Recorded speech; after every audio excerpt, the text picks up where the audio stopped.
Okay, nagluluto tayo ng miswa. Yum, yum.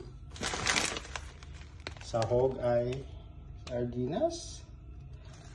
And ito yung mga ingredients. Bawang sibuyas. Wala tayo patola. Sa England tayo. So, British culture. Parang patola din to. Tapos may rock. Yan.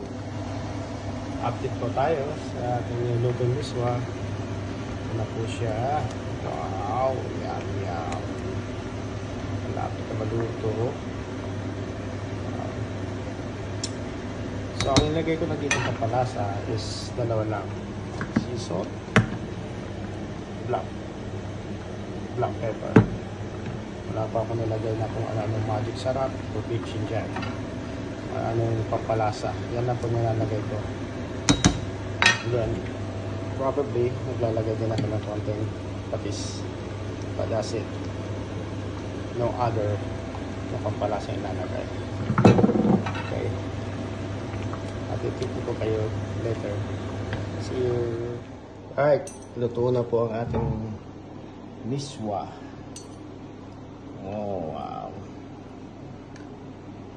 Parang dry siya, pero yeah, it looks yummy. Of course, still, hindi mawawala. Para mas masarap, di ba?